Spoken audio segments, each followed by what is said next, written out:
사랑하는 성도 여러분, 벌써 11월 마지막 주가 왔습니다.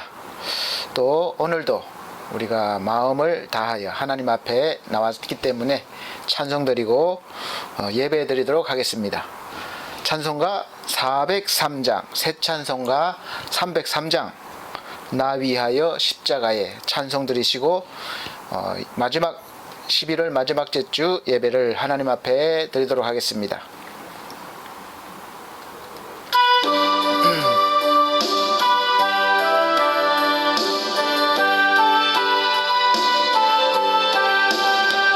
나 위하여 십자가에 중한 고통 받으사 대신 죽은 주 예수의 사랑하신 은혜여 보배로운 피를 흘려 영영 죽을 죄에서 구속함을 얻은 우리 어찌 찬양 안 할까.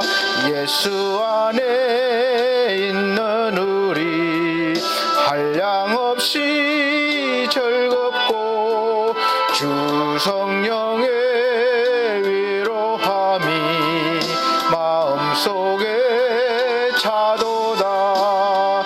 천국 음악 소리 같은 은혜로운 그 말씀 끊임없이 듣는 우리 어찌 찬양 안 할까.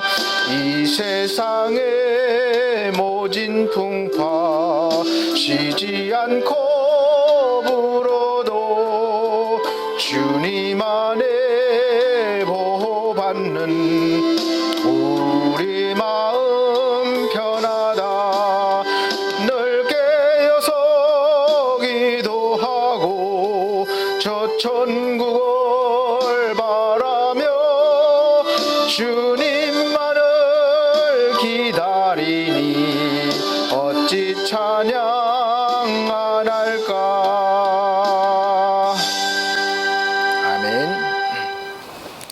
다 같이 묵도하심으로 오늘 예배를 하나님 앞에 드리도록 하겠습니다.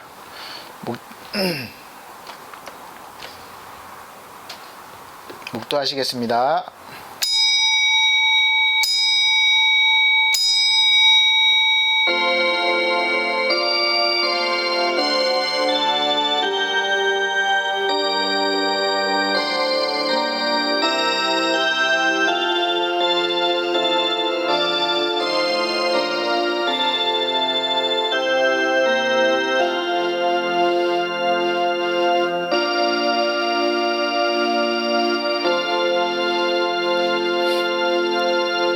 나의 영혼아 잠잠히 하나님만 바라라. 대저 나의 소망이 저로 쫓아나는도다.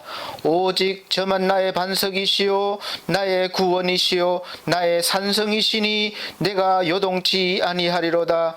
나의 구원과 영광이 하나님께 있으며 내 힘의 반석과 피난처도 하나님께 있도다. 백성들아 시시로 저를 의지하고 그 앞에 마음을 토하라. 하나님은 우리의 피난처시로다. 아멘.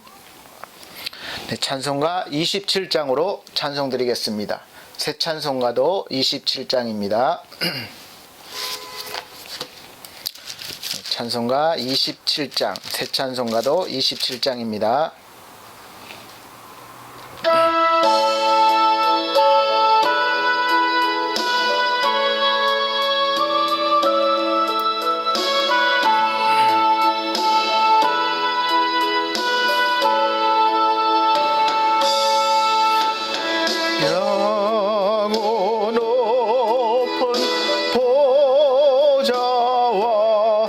그 위에 앉으신 주 예수 얼굴 영광이 해같이 빛나네.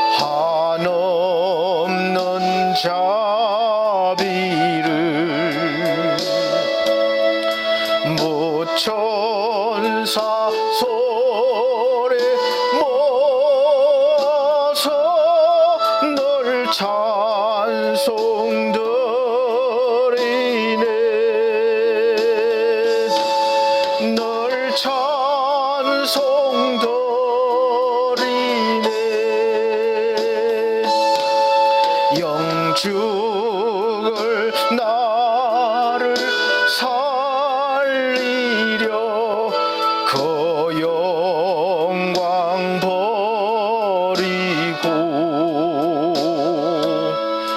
그 부끄러운 십자가 날 위해 지셨네. 날 위해 지셨네. 나 이제 생명 있음은 주님의 은사요. 저 사망 권세 이기니 큰 기쁨 넘치네. 큰 기쁨 넘치네. 주님의 보좌 있는데 천한 몸이 이르러 그 영광 몸소 배울 때 내 기쁨 넘치리. 내 기쁨 넘치리.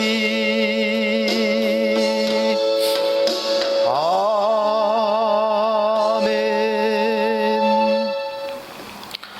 네, 다 같이 성시 교독 가도록 하겠습니다. 교독문 40번입니다. 찬송가 뒤에 교독문 40번. 이사야 58장. 네, 제가 한 절, 여러분들이 한 절 이렇게 봉독해 나가도록 하겠습니다. 교독문 40번, 이사야 58장입니다. 나의 기뻐하는 금식은 흉악의 결박을 풀어주며 멍에의 줄을 끌어주며 압제하는 자를 자유케 하며 모든 멍에를 끊는 것이 아니겠느냐. 줄인 자에게 내 식물을 나눠주며 유리하는 빈민을 내 집에 들이며 벗은 자를 보면 입히며 내 고륙을 피하여 스스로 숨지 아니하는 것이 아니겠느냐. 그리하면 내 빛이 아침같이 비칠 것이며 내 치료가 급속할 것이며 내 의가 내 앞에 행하고 여호와의 영광이 내 뒤를 호위하리니 내가 부를 때에는 나 여호와가 응답하겠고 내가 부르짖을 때에는 말하기를 내가 여기 있다 하리라. 만일 내가 너희 중에서 멍에와 손가락질과 허망한 말을 제하여 버리고 줄인 자에게 내 심정을 동하며 괴로워하는 자의 마음을 만족해 하면 내 빛이 흑암 중에서 발하여 내 어둠이 낮과 같이 될 것이며 나 여호와가 너를 항상 인도하여 마른 곳에서도 내 영혼을 만족해 하며 내 뼈를 견고케 하리니 너는 물된 동산 같겠고 물이 끊어지지 아니하는 샘 같을 것이라. 아멘. 네, 다 같이 사도신경으로 신앙 고백 드리도록 하겠습니다. 나는 전능하신 아버지 하나님 천지의 창조주를 믿습니다. 나는 그의 유일하신 아들 우리 주 예수 그리스도를 믿습니다. 그는 성령으로 잉태되어 동정녀 마리아에게 나시고 본디오 빌라도에게 고난을 받아 십자가에 못 박혀 죽으시고 장사된 지 사흘 만에 죽은 자 가운데서 다시 살아나셨으며 하늘에 오르시어 전능하신 하나님 우편에 앉아 계시다가 거기로부터 살아있는 자와 죽은 자를 심판하러 오십니다. 나는 성령을 믿으며 거룩한 공교회와 성도의 교제와 죄를 용서받는 것과 몸의 부활과 영생을 믿습니다. 아멘. 네, 다 같이 찬송가 102장, 새 찬송가는 94장입니다. 다 같이 찬송 드린 후에 유미연 사모님 기도해 주시도록 하겠습니다. 찬송가 102장, 새 찬송가는 94장입니다.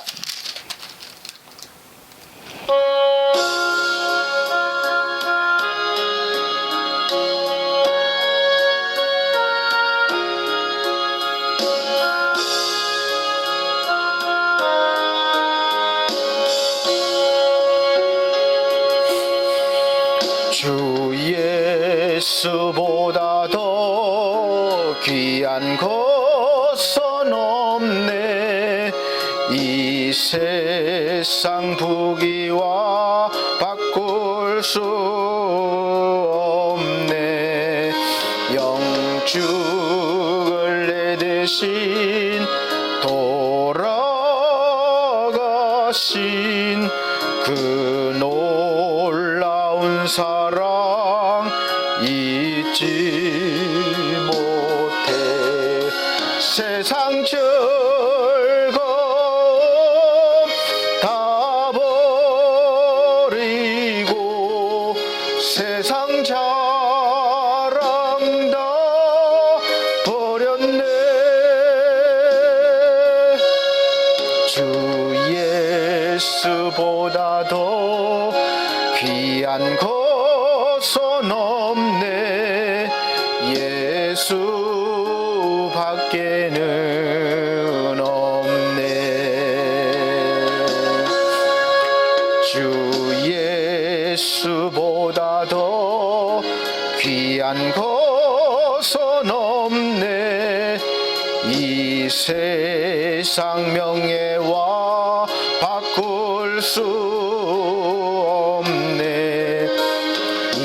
전에 즐기던 세상 일도 주 사랑하는 마음 뺏지 못해. 세상 즐거움 다 버리고 세상 자랑 다 버렸네. 주 예수보다 더 귀한 것은 없네. 예수 밖에는 없네. 주 예수보다 더 귀한 것은 없네. 이 세상 행복과 바꿀 수 없네. 유혹과 핍박이 몰려와도 주 사랑하는 마음 변치 못해. 세상 즐거움 다 버리고 세상 자랑 다 버렸네. 주 예수보다 더 귀한 것은 없네. 예수 밖에는 없네. 아멘. 다 같이 기도 드리도록 하겠습니다. 은혜롭고 자비로우신 하나님 아버지, 복되고 거룩한 주일을 맞이하여 주님 앞에 나와 예배 드릴 수 있는 특권을 주시고 주님의 신령한 은혜를 맛보게 하시니 감사합니다. 아멘. 지난 한 주간도 저희들에게 일할 수 있는 힘과 건강 주시니 감사합니다. 하나님 아버지, 저희에게 그 귀한 한 주간의 삶을 허락하여 주셨지만 주님의 뜻을 쫓는 삶을 살기보다는 저희 마음대로 살았음을 고백합니다. 주님의 자녀이면서 늘 죄 앞에 넘어지는 저희들을 긍휼히 여겨 주시고 불쌍히 여겨 주옵소서. 아멘. 주님, 코로나19 바이러스로 인해 이직된 우리의 마음을 주님의 손에 의탁합니다. 일상은 물론이고 이번 사태로 큰 위기를 맞은 이 나라의 경제와 직접적인 타격으로 깊은 절망에 빠져 있는 영혼들과 그 외에 바이러스에 노출되어 있는 수많은 영혼들, 저들의 삶을 붙들어 주옵소서. 아멘. 반석교회와 반석미디어교회와 엘피스 제가복지센터를 축복하시고 각 가정과 삶의 현장으로 흩어진 예배자들을 기억하여 주옵소서. 온라인으로 가장의 인도로 여러 모양으로 드려지는 모든 예배 가운데 주님 받으실 만한 산제사가 되게 하시고 충만한 은혜를 부어 주옵소서. 아멘. 예배 자리를 지키는 주님의 자녀들을 붙들어 주시고 모든 위험으로부터 지켜 보호하여 주옵소서. 아멘. 사단이 우리의 연약함을 틈타지 못하도록 우리를 지켜 주옵소서. 반석교회를 이끌어 가시는 권두영 목사님을 축복하시고 물권과 영권과 말씀의 능력과 권능과 권사를 부어 주옵소서. 영혼들을 사랑하는 귀한 우리 목사님 세워 주옵소서. 여러 모양으로 돕는 손길도 붙여 주시옵소서. 아멘. 이 시간도 우리와 동행하시는 예수님 이름으로 기도드리옵나이다. 아멘.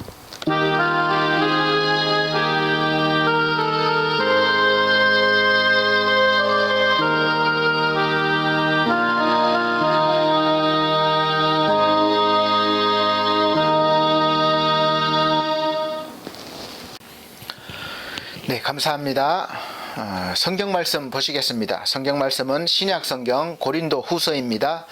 고린도 후서 3장 1절로부터 3절까지 말씀입니다. 고린도 후서 3장 1절로 3절 말씀 제가 봉독해 드리도록 하겠습니다. 우리가 다시 자천하기를 시작하겠느냐? 우리가 어찌 어떤 사람처럼 천거설을 너희에게 붙이거나 혹 너희에게 맞거나 할 필요가 있느냐?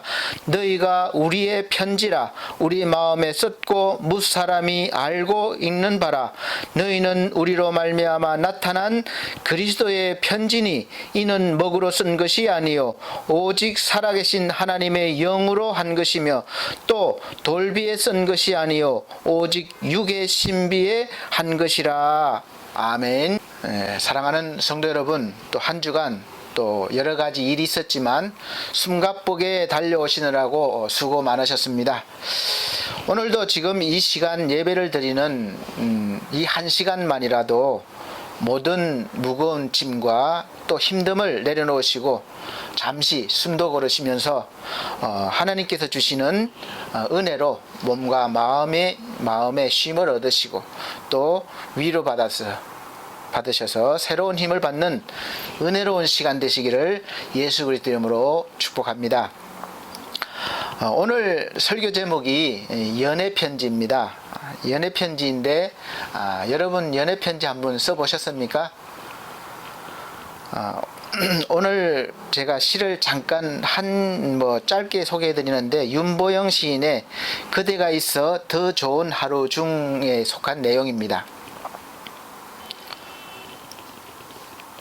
너를 잠깐 만났는데도 나뭇잎 띄어 보낸 시냇물처럼 이렇게 긴 여운이 남을 줄 몰랐다. 보고 있는데도 보고 싶어 자꾸 바라본다. 내 눈에 빠져 나올 수 없었고 곁에 있는데도 생각이 나 내 안에 너의 모습 그리기에 바빴다. 너를 만나는 것이 이렇게 좋을 줄 알았으면 오래전에 만났을 걸 아쉽기도 하지만 이제라도 만난 것은 사랑에 눈뜨게 한 아름다운 배려라 생각한다. 걷고 있는데도 자꾸 걷고 싶고 뛰고 있는데도 느리다고 생각될 때처럼 내 공간 구석구석에 너의 모습 그려놓고 마술 걸린 사람처럼 가볍게 돌아왔다. 너를 만난 오늘은 영원히 깨기 싫은 꿈을 꾸듯 아름다운 감정으로 수놓은 하루. 여러분 어떻습니까? 누군가를 보고 연애하는 감정이 생겨났을 때 나타내는 감정일 것입니다.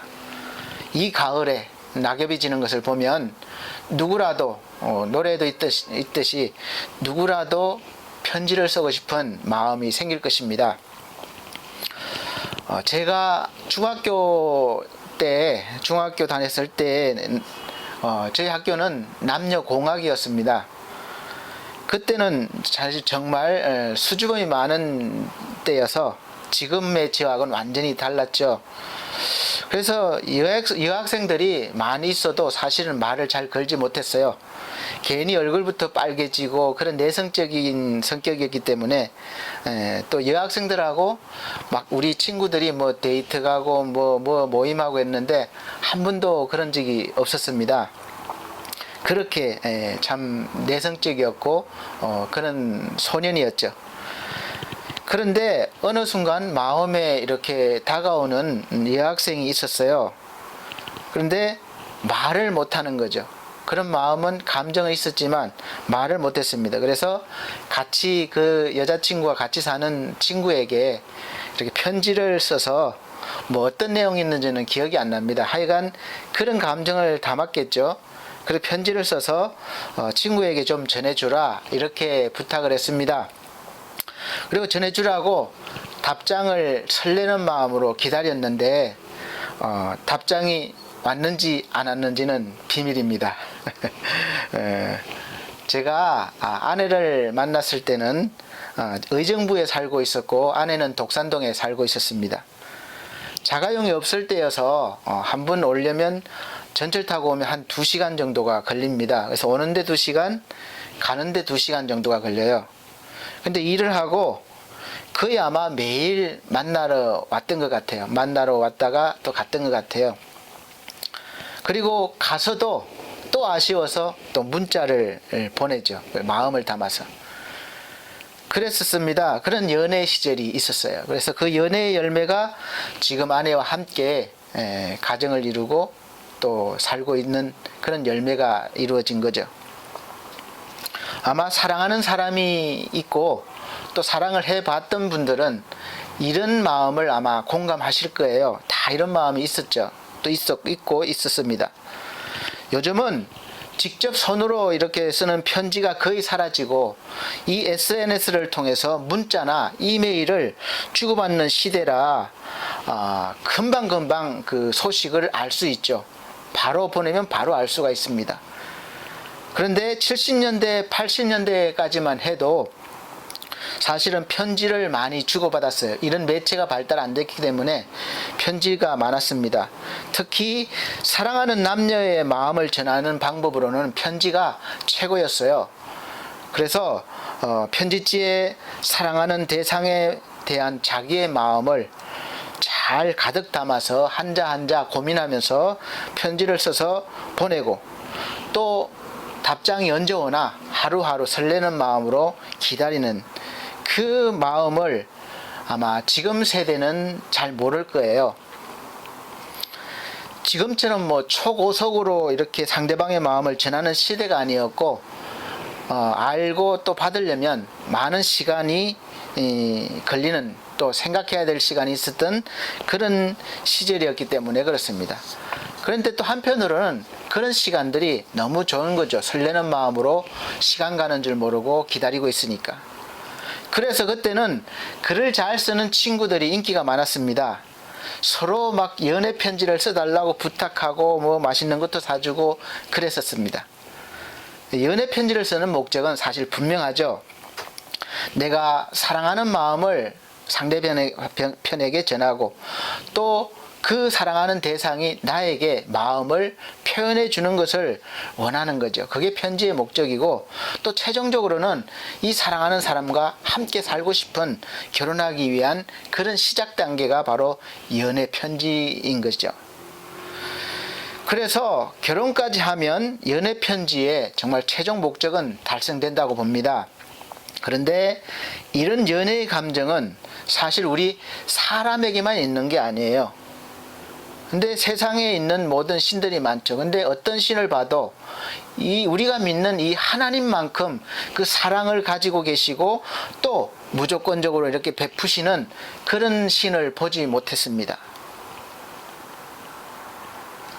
본래는 하나님의 이 속성에서 우리가 그 사랑의 감정을 받은 거예요.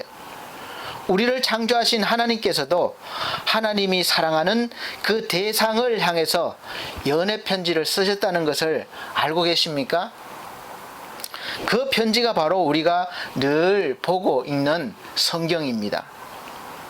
사실 성경은 창조에 대해서, 인간의 그 역사에 대해서, 또 하나님의 말씀 예언과 또 교훈, 책망, 그리고 구원, 또 심판 등 여러 가지 많은 내용이 있지만 창세기로부터 요한계시록까지 구구절절히 하나님께서 우리 인간을 향한 그 사랑이 나타나지 않은 곳이 없습니다. 하나님께서 우리를 사랑하시기 때문에 심판 과정도 있는 것이고, 또 그 심판 과정에서 또 품으시는 그런 사랑이 있으신 거죠. 그래서 다 사랑 때문에 일어나는 사건들이요, 일어나는 일들이라고 보시면 틀림이 없습니다. 성경에서 제가 사랑하는 단어가 몇 번이나 나올까 직접 세보진 못하고 찾아보니까 정확히 맞는지 모르겠지만 무려 782번, 2번이 나온다고 합니다. 그런데 이 많은 부분의 사랑의 표현 중에서 하나님께서 우리를 향하신 사랑의 표현이 훨씬 많음을 알 수 있습니다. 성경 전체를 한 구절로 딱 줄이려고 한다면 사실 쉽지 않죠. 다 하나님의 말씀이니까. 근데 많은 사람들이 이 요한복음 3장 16절 말씀이라고 하면 어느 정도는 그렇겠구나 이렇게 인정하지 않을까 싶습니다. 우리가 늘 외우고 또 인용하는 성경 구절이죠. 하나님이 세상을 이처럼 사랑하사 독생자를 주셨으니 이는 저를 믿는 자마다 멸망치 않고 영생을 얻게 하려 하심이라. 이 말씀 아마 다 아실 거예요. 예수 믿는 사람들은 다 아실 겁니다. 이 구절을 설명하기 위해서 사실 많은 내용이 필요한 것이죠. 하나님이 어떤 분인지, 또 세상이 어떤 곳인지의 설명과 또 이처럼 사랑한다는 것이 어떤 사랑인지를 또 설명하고, 또 독생자를 주셨다고 했는데 그 독생자가 누구인지를 또 어떻게 주셨는지를, 그리고 어떤 내용을 어떻게 믿어야 하는 것인지, 또 믿는 사람은 멸망치 않는다고 했는데 또 영생을 얻게 된다고 했는데 어떤 멸망을 말하는 것인지, 또 영생은 무엇인지, 이런 내용들로 설명이 가득 차 있습니다. 그리고 이 하나님의 편지를 하나님이 직접 전달해 주시는 것이 아니라 하나님 대신 잘 전달해 주고 또 설명해 줄 수 있는 사람들을 세웠습니다. 참 이상하죠? 완벽하신 하나님이 직접 주시면 될 텐데 불완전한 이 사람들을 세워서 이렇게 하나님의 그 마음을 전하신 거죠. 그래서 이 사람들을 구약에서는 선지자라고도 하고 예언자, 사사들, 제사장들 많이 있었습니다. 또 요즘은 신학자일 수도 있고 목사나 그리고 직분을 받은 사람들과 장로, 권사, 집사, 그리고 여러분 성도들이죠.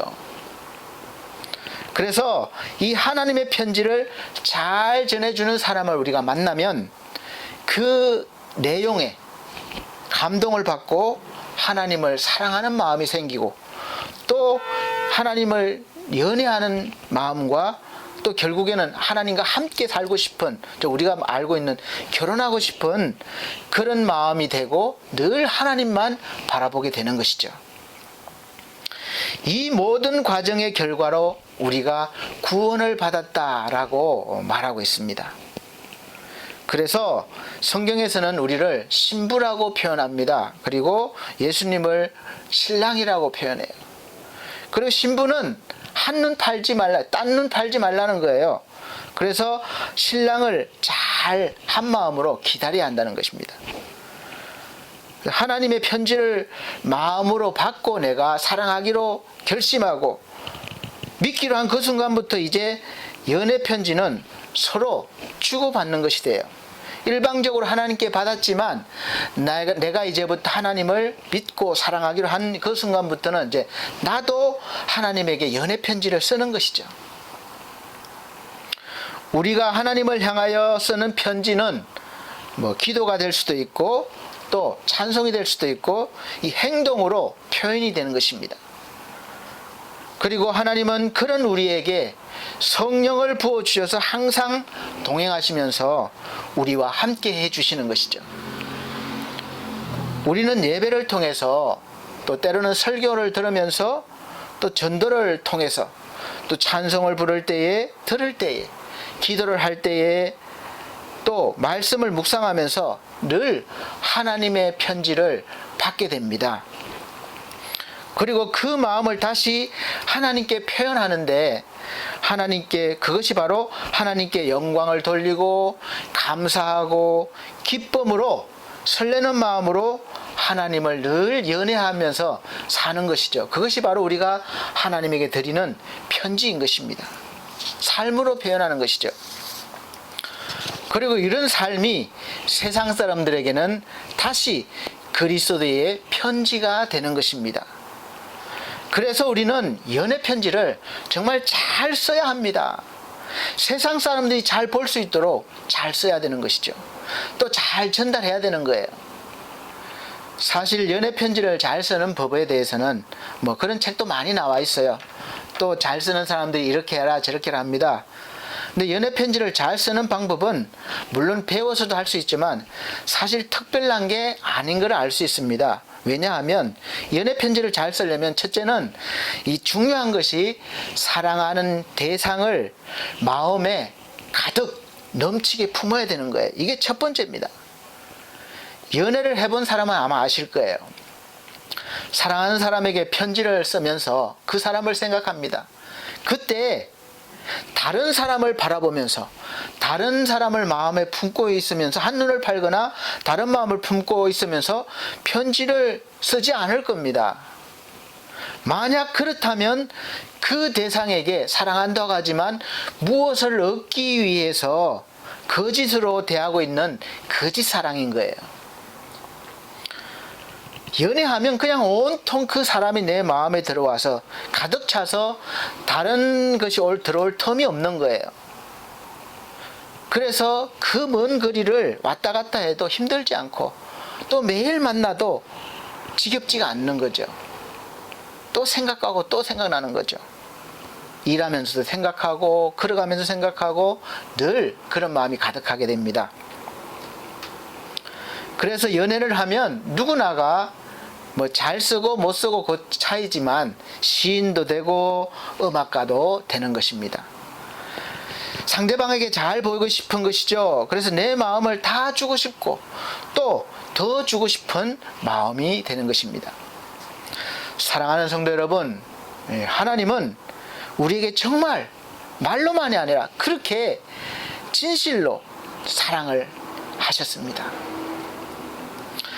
우리가 호세아서를 보면 호세아서의 주 내용은 하나님을 떠난 인간을 그럼에도 불구하고 사랑으로 다시 받아주시는 하나님의 마음을 보여주시기 위해서 하나님이 호세아 선지자라는 사람을 세워서 또 한 가정을 이루게 하시고 그 모습을 통해서 이제 보여주시는 거예요. 이 호세아가 아내로 맞아들인 이 고멜이라는 여인은 음란한 여인으로 소개가 됩니다.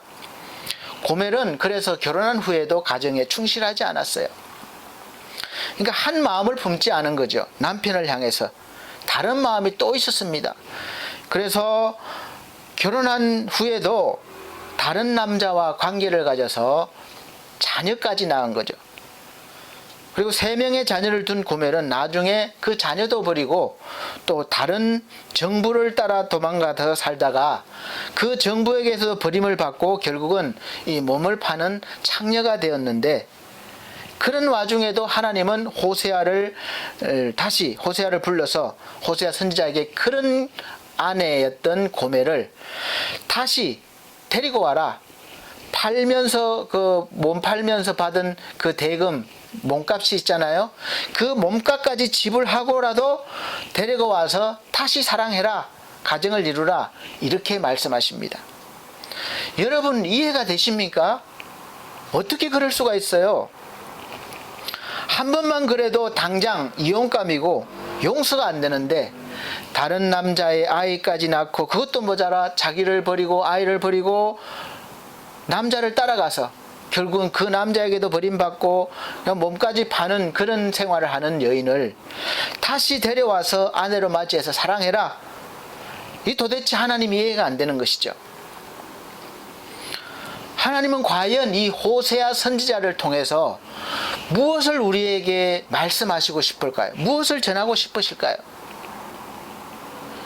끊임없이 하나님을 배신하고 다른 신을 마음에 두고 숭배하는 이 이스라엘 백성을 그래도 버리지 아니하시고 변함없이 사랑하시는 그 하나님의 마음을 보여주고 싶으신 것이죠. 그래서 그 마음을 보고 다시 돌아오라는 거죠. 그래서 우리 사랑하는 성도 여러분, 우리는 그렇게 하나님께서 마음으로 쓰신 우리를 사랑하시는 그 마음, 구구절절한 연애 편지를 늘 받고 있고 또 받았습니다. 그 편지를 받고 하나님의 마음이 이렇게 전해지십니까? 나를 사랑하시는 하나님의 마음이 정말 이 시간 여러분 이렇게 전해지시는가요? 느낄 수 있습니까? 성경을 읽어도 설교를 들어도 이 그리스도인들을 봐도 이 성도들 모습을 봐도 아무런 느낌이 없다면 둘 중에 하나예요. 첫째는 내가 이상한 겁니다. 이상하는 것은 다른 뜻이 아니라 하나님을 제대로 모른다는 거예요. 나를 사랑하시는 하나님을 내가 제대로 모른다는 겁니다. 나를 모르는 사람이 어느 날 나에게 죽도록 사랑한다고 편지를 계속 보내고 표현을 하면 여러분 어떻습니까? 요즘은 스토커라고 그래요. 그래서 우리가 보통 웬 이 도레미를 친 사람이 나를 이렇게 사랑한다고 그러지? 아마 이렇게 생각할 겁니다. 이상하거나 화를 낼 거예요. 또 경찰에 심하면 경찰에 신고도 하겠죠. 둘째는 편지를 전해주는 사람이 좀 이상한 거예요. 그 편지를 제대로 전달해 주지 못하고 있는 겁니다. 편지의 내용은 너무나 좋은데 전해주는 사람을 보니까 도대체 신뢰할 수가 없는 거예요. 그래서 신뢰할 수가 없으니까 편지의 내용도 믿어지지가 않는 거죠. 그래서 우리는 먼저 나를 사랑하는 대상을 알아야 합니다. 사람과도 마찬가지예요. 내가 사랑하는 대상이 누구인지 알아야 정말 사랑하는 마음이 생기죠. 누군지도 모르면서 무조건 사랑할 수도 없는 거죠.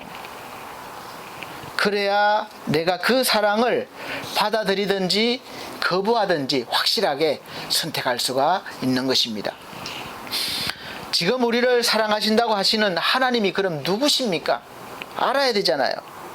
우리가 찬송가에서 거커신 하나님의 사랑 말로 다 형용 못하네. 이 말로 다 어떻게 표현할 수가 없다는 거죠. 그리고 하늘을 두루마리 삼고 바다를 먹물 삼아도 한없는 하나님의 사랑 다 기록할 수 없겠네. 이 찬송가 내용처럼 이 하나님을 어떻게 우리가 설명을 할 수가 있겠습니까? 그래도 어느 정도 우리가 알 수 있을 정도로 우리가 최대한 설명하는 것이 성경책입니다. 성경의 편지예요. 그래서 성경에 보면 하나님은 창조주이시다. 또 동시에 심판주이시다. 심판하시는 하나님이시기도 합니다. 그 다음에 또 심판만 하시는 분이 아니라 구원하시는 구원자이십니다. 그리고 전지전능하신 분이시고 또 무세부재하신 분이시고 또 하나님은 결정적으로 사랑이시라는 사랑. 이런 내용들이 이제 이 편지에 가득 차고 넘치는 거예요. 이런 분이 하나님이시라는 겁니다. 그래서 이런 분에게서 우리가 사랑 고백을 받았는데 여러분 거부하실 수 있겠습니까? 나 같은 사람이 그 사랑을 받았는데 하나님을 우리가 제대로 안다면 너무너무 감격하고 너무너무 황송해서 그냥 몸둘 바를 모르는 것이 정상이 아니겠습니까? 어떻게 거부한다고 할 수 있겠어요? 그래서 사랑하는 성도 여러분, 여러분 마음에 하나님처럼 하나님을 향한 마음을 가득 품으시고 또 넘칠 수 있으시기를 저는 소망합니다. 이러한 마음이 하나님께 연애 편지를 쓰기 시작하는 첫 번째 단계인 거예요. 하나님을 가득 품은 마음, 그 첫 번째입니다. 우리가 하나님께서는 편지는 기쁨이요, 감사요, 찬송이요, 기도요, 거룩한 삶입니다. 그런데 하나님을 마음에 가득 품지 못하고 자꾸 다른 것을 품게 되니까 이 고멜처럼 남편을 자꾸 떠나는 거예요. 남편이 아닌 다른 사람을 바라보는 거예요. 그래서 기뻐하지 못하고 감사하지 못하고 찬송하지도 못하고 기도하지 못하고 거룩하게 살지도 못합니다. 이런 내용의 편지는 아무리 겉모습이 연애 편지라도 하나님께 전해지지 않습니다. 그래서 하나님에게 답장을 받지 못하는 거예요. 지금 하나님께 편지를 수없이 보냈는데 답장을 받지 못한다고 생각하시면 둘 중에 하나입니다. 첫째는 답장을 좀 더 설레는 마음으로 기다려야 하는 것이죠. 아직 때가 안 된 거예요. 둘째는 편지를 하나님이 받지 않는 겁니다. 우리의 마음이 담겨 있지 않은 거예요. 다른 사람을 보면서 편지를 쓴 거예요. 그 둘 중에 하나입니다. 어느 쪽이십니까? 정말 마음을 담아서 편지를 쓰신 분들은 설레는 마음으로 좀 더 기다려 보시기 바랍니다. 반드시 하나님께서 답장을 주실 것입니다. 이제 둘째는 마음을 품었으면 이제 그 마음에 품은 것을 전달하는 거예요. 이 연애 편지예요. 쓰기만 쓰면 안 되잖아요. 전달을 해야 되잖아요. 내가 그를 통해서 얼마나 내가 기쁘고 또 행복하고 감사한지 내 마음을 그에게 전달하는 거예요. 이게 연애 편지입니다. 마음을 전달하는 방법은 많이 있죠. 여러분은 어떻게 사랑하는 사람에게 마음을 전달하십니까? 요즘 멋있는 남자들 중 하나가 이벤트 아내 모르게 사랑하는 사람 모르게 이벤트를 잘 준비해서 감동받게 하는 거. 그 다음에 꽃도 사주고 보석도 사주고 또 맛있는 것도 같이 먹고 하는 것도 다 그 중에 하나죠. 그러나 저는 제일 좋은 전달 방법은 사실은 늘 함께 있어 주는 거라고 생각합니다. 사랑하는 사람과 함께하는 여행, 사랑하는 사람과 함께 먹는 한 끼의 식사, 우리 함께 보는 꽃, 함께하는 모든 것이 좋은 것이지 옆에 있어 주지 못하면서 그 무엇을 한들 정말 기쁘고 행복하고 감사하겠습니까? 물론 받을 때는 잠깐 그런 마음도 들겠죠. 그러나 그 마음은 오래 가지 않을 것입니다. 그래서 하나님께서는 그 마음을 그냥 하시는 것이 아니라 항상 함께 있어 주겠다는 거예요. 또 영원토록 동행해 주시겠다는 겁니다. 그래서 늘 같이 있으면서 기쁨도 주시고 감사도 주시고 또 우리가 필요한 것들을 늘 주시겠다는 거예요. 너무 좋지 않습니까? 함께 하시는 것으로도 모자라서 아예 이제는 성령으로 우리 속으로 들어오셔서 이제 하나가 되시겠다는 거예요. 영원토록 계시겠다는 겁니다. 이처럼 하나님께서는 우리를 이처럼이 그거예요. 이처럼 우리를 사랑하시고 그 마음을 계속해서 전하시는데 그럼 우리는 우리는 어떻게 해야 합니까? 계속 거부하면서 살아오셨나요? 아니면 기분 좋을 때는 받고 기분이 나쁘면 거부했습니까? 사실 하나님께서 우리를 향해서 주시는 사랑에 비하면 우리가 하나님께 드릴 수 있는 사랑은 너무너무 작은 것입니다. 근데 그것조차도 하기가 쉽지가 않은 거예요. 얼마나 부끄럽습니까? 하나님은 모든 것을 다 주시는데 나는 이만큼도 안 되고 요만큼도 안 되는, 이것도 아니라 다른 것을 바라보는 그런 마음입니다. 그런 것이 수시로 드는 거예요. 우리가 하나님께 마음을 드리는 것은 나와 함께 계심을 인정하고 또 늘 느끼고 또 주님만 바라보는 그거예요. 다른 거 없습니다. 그러면 주님께서 우리의 삶을 인도해 주시겠다는 겁니다. 그래서 우리는 그 인도하신 대로 따라가는 것이 최고의 연애 편지가 되는 것이죠. 그런데 여러분, 이게 쉽습니까? 쉽지 않은 거죠. 왜 어려운가 하면 우리는 아직까지도 이 육을 가지고 있고 이 세상에 살고 있기 때문에 그렇습니다. 성경은 이 육과 세상은 늘 하나님을 대적하고 하나님의 뜻과는 반대로 가고 하나님으로부터 마음을 빼앗는 그런 역할을 하는 것이 바로 육이요 세상입니다. 그래서 어려운 거예요. 우리는 정말 어떻게 보면 악조건 속에서 살고 있는 거죠. 늘 육적인 싸움과 또 세상에서 살아가기 때문에 그렇습니다. 이것은 육의 싸움을 넘어서서 영적인 싸움이에요.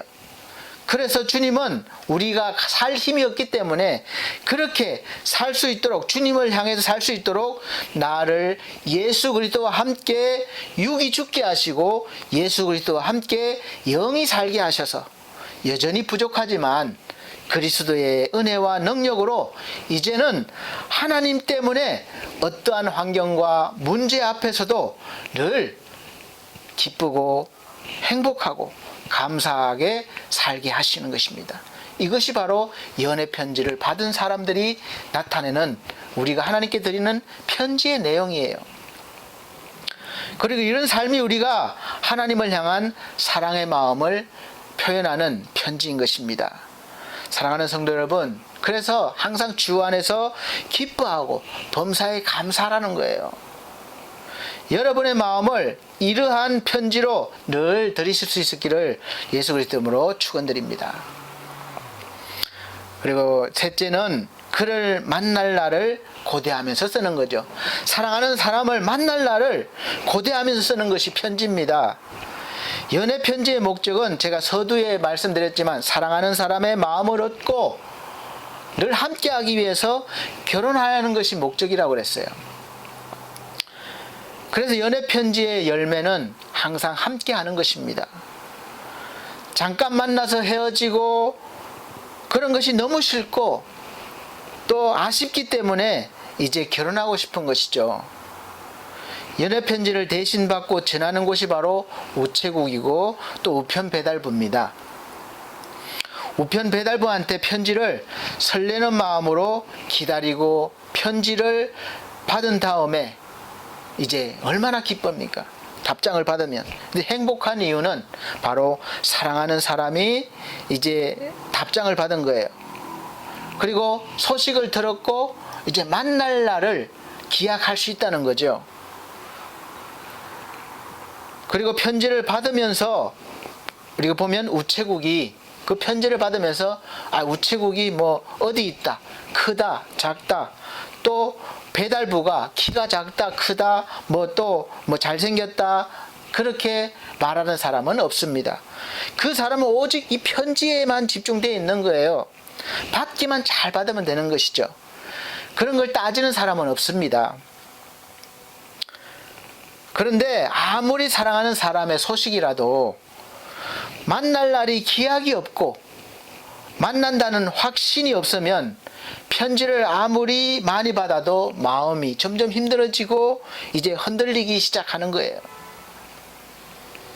진짜인지 만들어낸 이야기인지는 모르겠지만 찾아가지는 않고 계속 연애 편지만 보냈는데 결국은 사랑하는 여인이 이 우편 배달부와 결혼했다는 그런 이야기가 있습니다. 그러니까 덕분에 매일 만나게 된 거죠, 배달부는. 그러니까 새로운 사랑이 싹트고 결혼까지 하게 된 것 같아요.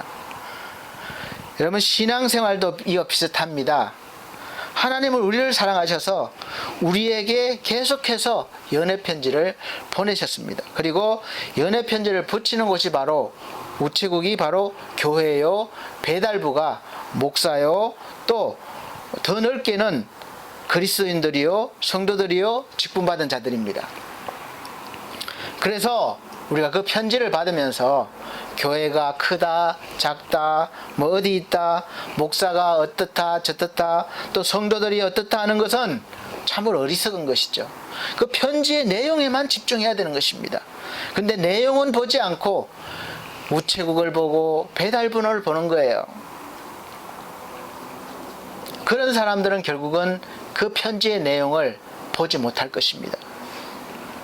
그리고 편지의 내용은 바로 성경행입니다. 성경책이에요. 성경에 하나님의 마음이 다 들어있습니다. 여러분의 마음을, 여러분들이 하나님의 편지를 받고 편지의 내용을 읽고 듣고 제대로 깨닫는다면 하나님의 그 사랑의 마음을 충분히 느끼실 수 있고 또 감동도 받고 만날 날을 손꼽으면서 기다리면서 하나님만 생각하게 될 것입니다. 지금 우리는 다시 오신다고 하는 예수 그리스도를 만날 날을 기약하면서 기다리고 있는 거예요. 신부가 신랑을 기다리는 것처럼 그렇게 기다리고 있는 중입니다. 그리고 만약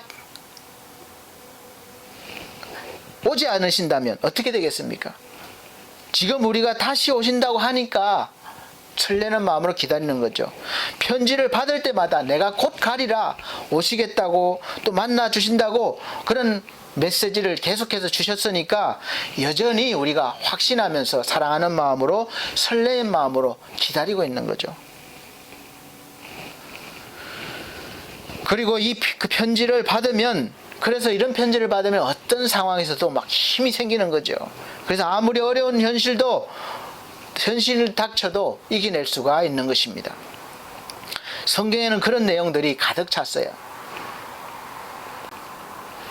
그런데 그 편지가 가끔 배달 사고가 납니다. 편지를 전해주는 교회나 또 배달부인 목사나 성도들이나 직분자들이 그 하나님의 마음을 가로채고 편지를 받는 사람의 마음을 빼앗습니다. 그래서 엉뚱하게 하나님과 결혼하는 것이 아니라 우편 배달부와 결혼하는 일이 종종 생깁니다. 그러면 그때부터 문제가 생깁니다. 그래서 성도 여러분들이 교회를 보실 때, 바라보실 때, 목사를 보실 때, 성도들을 볼 때 그들을 통해서 하나님이 잘 보여지고 또 하나님의 사랑을 느낄 수 있고 하나님을 바라볼 마음이 생긴다면 늘 함께 하십시오. 꼭 붙들으셔야 됩니다. 놓치면 안 되는 거예요.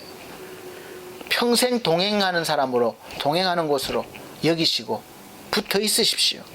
그러나 처음에는 하나님의 마음을 잘 전하는 것 같았는데 갈수록 하나님이 아닌 눈에 보이는 교회나 목사나 장로 또 성도가 더 크게 보이고 또 그들에게 마음을 빼앗기고 하나님이 점점 멀어진다면 그들에게서 얼른 떠나셔야 합니다. 하나님의 편지를 잘 전달하고 하나님을 만나서 결혼하도록 해야 하는데 중간에서 신부인 성도의 마음을 사로잡고 빼앗아 버리고 하나님과 멀어지게 만드는 것이 얼마나 큰 죄입니까? 사랑하는 교회, 우리 반석교회 성도 여러분, 반석교회에서 신앙생활 하시면서 하나님의 사랑이 막 이렇게 느껴지십니까? 하나님이 보고 싶습니까? 여러분을 하나님이 얼마나 사랑하시고 만나고 싶어 하시는지 또 함께 하고 싶으시는지 정말 마음으로 이렇게 느껴지십니까? 여러분이 힘들 때 소망이 되어주시고 또 힘이 되어주십니까? 지금 하나님을 사랑하시고 영원히 함께할 그 만날 날, 결혼식 할 날이 기다려지십니까? 만약 반석교회 다니시면서 그런 마음이 들지 않고 여전히 이 세상이 더 좋고 다른 것이 더 좋게 보이고 하나님을 마음에 연애하는 마음이 들지 않는다면 얼른 다른 교회로 발걸음을 옮기는 것이 현명하실 것입니다. 그렇다면 제가 하나님의 편지를 제대로 여러분에게 전달하지 못하고 있기 때문에 그렇습니다. 그런 의미에서 볼 때 오늘 본문에 여러분들은 저도 마찬가지예요. 저와 여러분들은 그리스도의 편지라고 했는데 여러분은 정말 말로 행동으로 얼마나 하나님의 마음의 편지를 세상 사람들에게 전하고 있습니까? 여러분의 모습이 다른 사람들이 보기에 정말 하나님께서 연애 편지를 보내시는 것처럼 그런 사람처럼 보이겠습니까? 여러분의 삶 속에 하나님이 편지인 기쁨과 감사가 넘치고 계십니까? 한번 깊이 생각해 보시기를 바랍니다. 저와 여러분은 먼저 하나님께서 우리를 이처럼 사랑하신다는 그런 연애 편지를 이미 받았고 하나님과 이제 연애도 하고 있어요. 그리고 결혼할 날만 지금 설레면서 하루하루 기쁨과 감사와 행복하게 살 것을 살고 있다는 것을 보여주고 있습니다. 먼저 받은 자로서 아직 하나님의 편지를 받지 않은 사람들에게 이렇게 전해줘야 하는 것이 우리의 사명입니다. 그래서 우리 그리스도인들은 말 한마디, 행동 하나하나에 늘 하나님의 모습과 또 마음을 비춰 보여야 하는 빛과 소금의 삶으로 편지라는 모습으로 담겨 있어야 한다는 것이죠. 저와 여러분은 하나님이 이처럼 우리를 사랑하시고 구원하시려고 이 세상에 보내시는 그리스도의 편지임을 늘 생각하시고 사실 수 있으시기를 예수 그리스도 이름으로 축원합니다. 기도하겠습니다. 사랑이 많으신 하나님, 너희는 그리스도의 편지라. 그 편지가 겉으로가 아니라 마음의 신비에 새겨졌다고 했습니다. 이제 우리 마음에 새겨진 하나님의 편지를 우리가 세상 가운데 정말로 잘 전하며 나타낼 수 있는 그리스도인 되게 하여 주시옵소서. 그래서 나를 통해서 우리를 통해서 많은 사람들이 하나님의 사랑을 받고 구원받을 수 있는 은혜를 허락하여 주옵소서. 우리가 그 사명을 잘 감당할 수 있도록 은혜를 더하여 주옵소서. 예수 그리스도 이름으로 기도합나이다. 아멘. 네, 이제 봉헌의 시간입니다. 봉헌 찬송은 405장, 새 찬송가 305장입니다. 찬송 드리시면서 준비하신 예물 다 같이 드리도록 하겠습니다. 405장.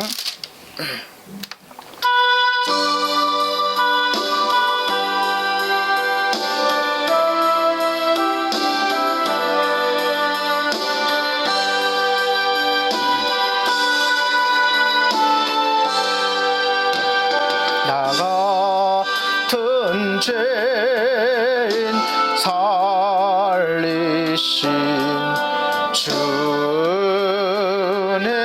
놀라워 잃었던 생명 찾았고 광명을 얻었네. 인제 악에서 건지신 주의 고마워. 나 처음 믿은 그 신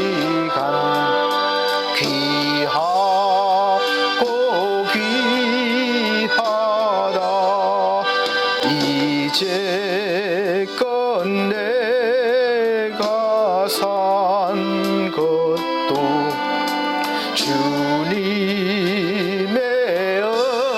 은혜라. 또 나를 장차 본향에 인도해 주시리. 거기서 우리 영원히 주님의 은혜로 해처럼 밝게 살면서 주 찬양하리라.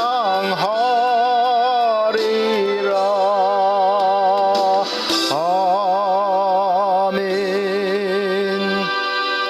드려진 예물을 위해서 기도드리겠습니다. 드려진 예물은 이렇게 화면으로 이렇게 올리고 있는데, 혹시 또 빠진 분들은 또 계속해서 확인해서 다시 올려드리도록 하겠습니다. 하나님께서 드려지는 순간 다 기억하시고 또 은혜 베푸실 것입니다.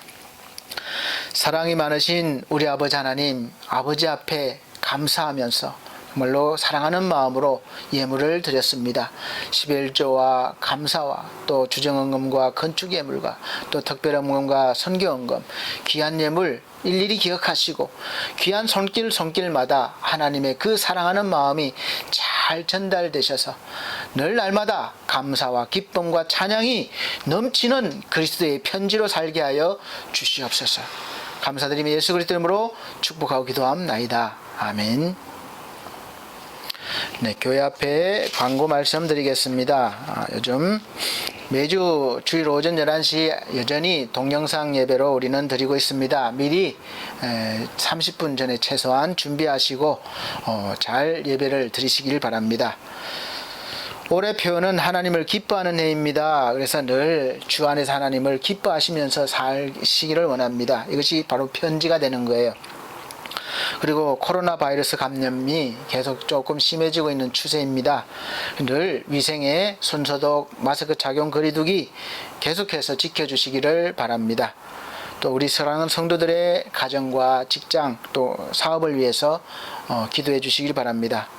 늘 차을분 성도님, 권사님, 최혜주 성도님, 지상준 영혼, 권호출 영혼 건강회복을 위해서 늘 기도해 주시기를 바랍니다.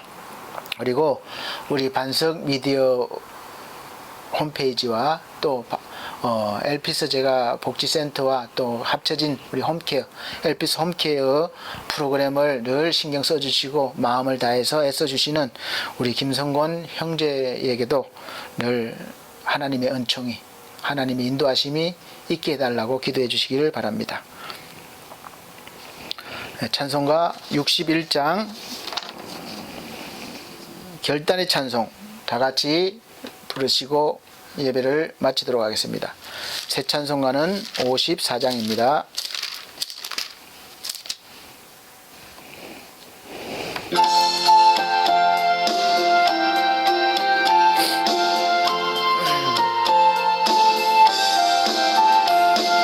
주여 복을 비옵나니 편히 가게 하시고 사람마다 준혜로 이기도록 하시고 광야 같은 세상에서 항상 인도하소서.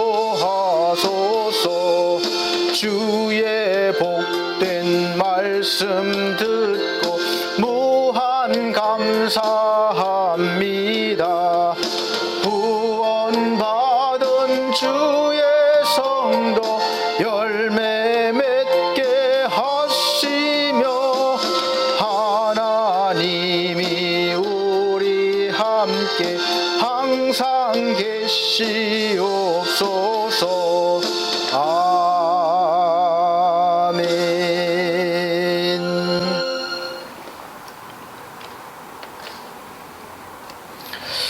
사랑이 많으신 우리 아버지 하나님, 그리스도의 편지로 우리가 세상에서 세상 사람들에게 기쁨과 감사와 찬송과 하나님께 영광 돌림과 이 모든 일들을 잘 나타내서 안 믿는 귀한 영혼들이 하나님의 연애 편지를 받고 하나님의 사랑을 알고 믿게 하시고 구원받는데 우리가 잘 사명을 감당하길 원합니다.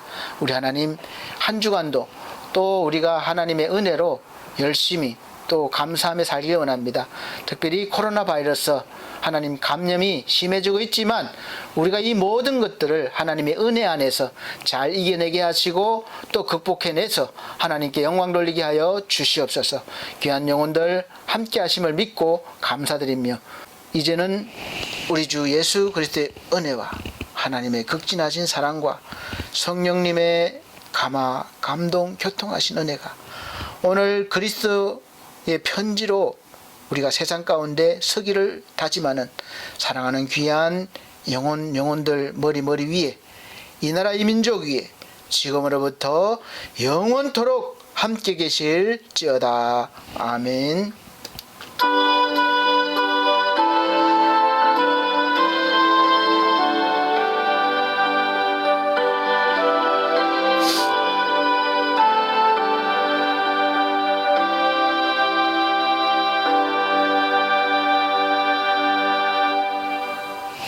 감사합니다. 하나님께 영광 돌립니다.